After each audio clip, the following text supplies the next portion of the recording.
السلام عليكم ورحمة الله وبركاته في حلقة جديدة من ميدو الملاعب.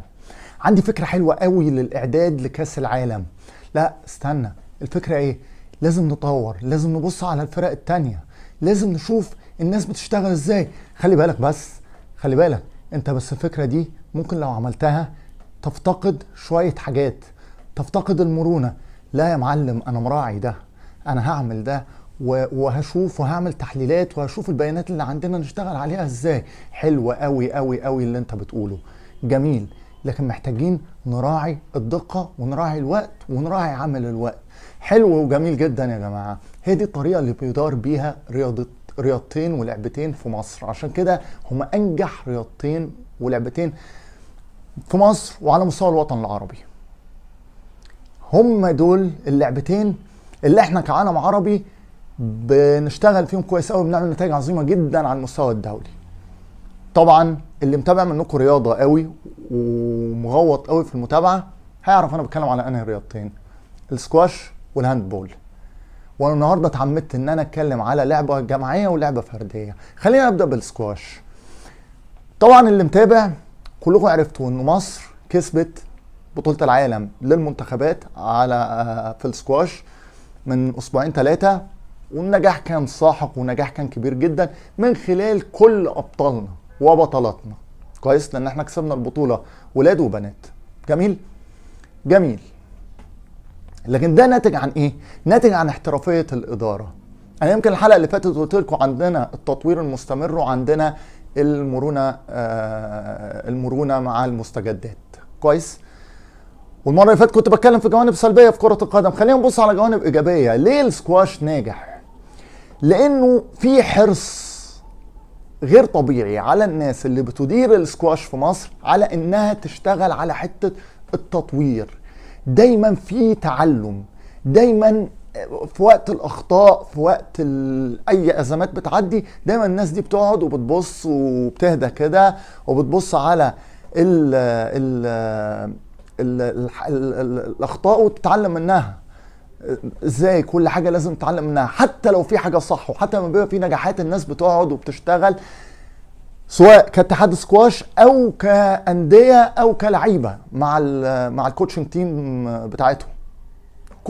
في كل سكواش بيقعدوا بيبصوا، كسبنا بس كان عندنا دي محتاجه تتصلح، كان عندنا دي محتاجه تتعدل. في تواصل دائم مع اتحاد سكواش، في تخطيط وتنظيم لكل مرحله في الموسم.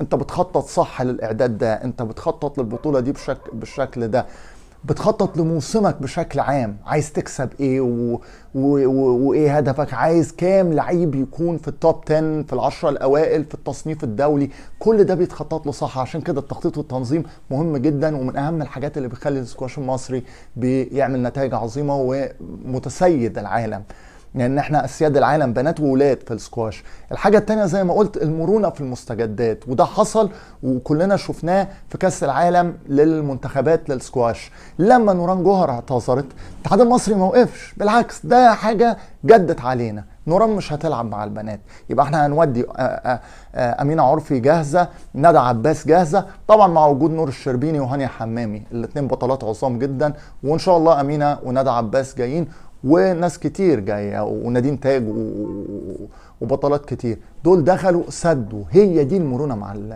المستجدات، ان انا يحصل حاجه ما تفاجئش وما تخضش. خلاص حصلت حاجه لازم اواجهها. المرونه دي بتبقى ناتجه عن ايه؟ ناتجه عن انه من الاول في رؤيه واستراتيجيه صح، ومن الاول في تخطيط وتنظيم صح. ده بيسهل لك. التخطيط والتنظيم لما بيكون سليم، والرؤيه والاستراتيجيه لما بتكون سليمه ودقيقه، بتسهل لك كتير قوي انك تلاقي الحلول. دايما عندك الحلول، انت بتحط ايديك بتطلع الحل، ما بتحتاسش، ما بتتفاجئش. عشان كده انا بقول لكم الاحترافيه في الاداره هي السبب الاساسي في نجاح السكواش المصري، في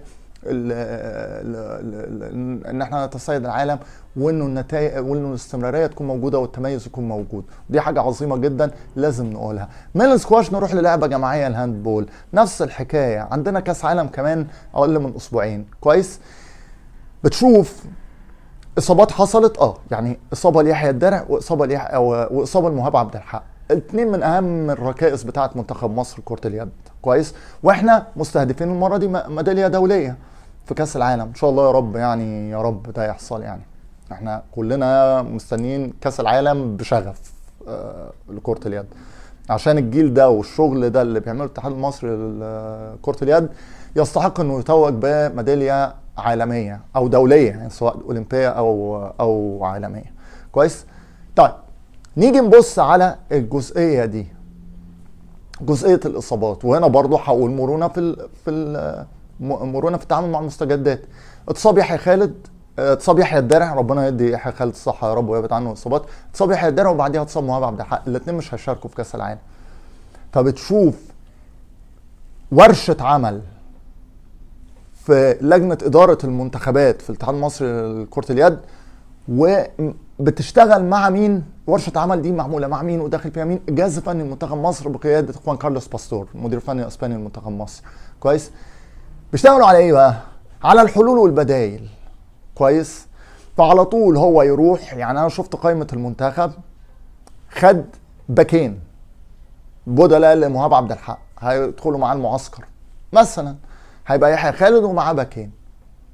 كويس، من غير طبعا اسامي علشان وقت الحلقه. هنا برضو اقول المرونه مع المستجدات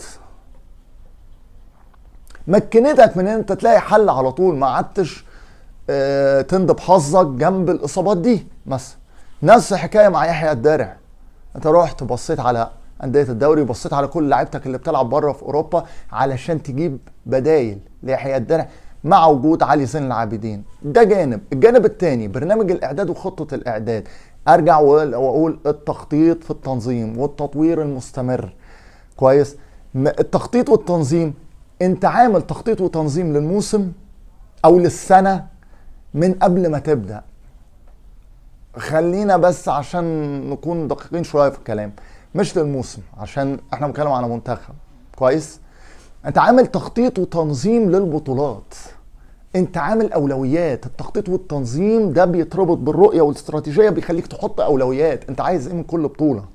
انت داخل البطوله دي تعمل ايه؟ عايز توصل لايه؟ اهدافك. كويس. دي برضو حاجة زي ما قلت بتخلي عندك رغبة في التطوير المستمر. علشان كده معسكر منتخب مصر كرة اليد المرة دي مختلف، لان انت هدفك ميدالية عالمية. فحتى الماتشات الودية اللي مصر عاملاها وهتلعبها قبل البطولة ماتشات قوية. يعني انت لما تقول لي انا هلاعب السويد ودي قبل البطولة، ليه؟ لانه في هدف من ان انت تلعب السويد، ان انت تاخد على الماتشات دي فتلعبهم مرة تتغلب، التانية التالتة هتكسب. هيبقى عادي ان انت تكسب السويد، تكسب فرنسا، تكسب المانيا، تكسب اسبانيا، القوى العظمى في الهاندبول يعني. فدي واحدة من الخطط مهمة جدا.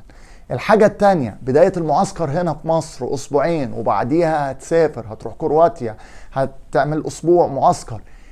التغيير والتعود على التنقلات، كل دي محطوطة في التطوير المستمر. لان احنا قبل كده ما كناش بنعمل معسكرات بالطريقة دي، كان هو شهر قبل البطولة في مصر وبعدين بنروح نلعب البطولة. لا، المرة دي اتحاد الهاندبول شاف من تحليل البيانات.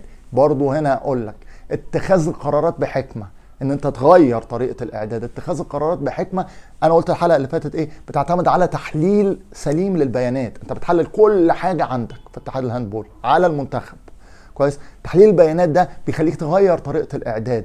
كل الحاجات دي بتوريك انه احترافية الادارة سوقها بيوديك للي انا قلته الحلقة اللي فاتت، سوء تنظيم مسابقات وفوضى وعشوائية، وحسن الادارة باحترافية بتوديك للنتيجة ان انت تبقى سيد العالم في السكواش، من احسن 7 منتخبات في العالم على مستوى الهاندبول. الاندية بتاعتك النادي الاهلي ثالث العالم، كسب برشلونة، يعني دي نتيجة تاريخية بالنسبة للعرب يعني. كويس. اول فريق عربي وافريقي يكسب برشلونة يعني. كويس. كل الحاجات دي بسبب ايه؟ احترافية الادارة زي ما قلت. فيا ريت نتعلم ده في حياتنا عامة. احنا محتاجين ده في حياتنا، محتاجين نكون محترفين في ادارة حياتنا. فيا ريت نتعلم ده كويس. فلتحيا فلسطين، فلتحيا فلسطين، فلتحيا فلسطين. ربنا يحفظ فلسطين ويحفظ لبنان ويحفظ سوريا ويكتب لها كل خير، وربنا يحفظ اليمن يا رب، ربنا يحفظ اليمن يا رب ويسلم اهل اليمن. ربنا يحفظ امهاتنا وابائنا، بناتنا واولادنا، اخواتنا واخواتنا. ربنا ينصر المقاومه الفلسطينيه ويسدد رميها على كيان المرتزقه المجرم القاتل الغاصب للارض من 76 سنه. فلسطين واهلنا في فلسطين هم اطهر شرف الامه العربيه. كده اكون وصلت معاكم لاخر الحلقه. اتمنى تكون الحلقه عجبتكم، واتمنى يكون موضوعنا لاعجابكم، واترككم في رعايه الله وامنه وحفظه وسلامته. على نلقاكم في حلقه جديده من ميدو الملاعب. عاش العرب، كل العرب، عاشت فلسطين حره عربيه ابيه، بكل العرب ولكل العرب.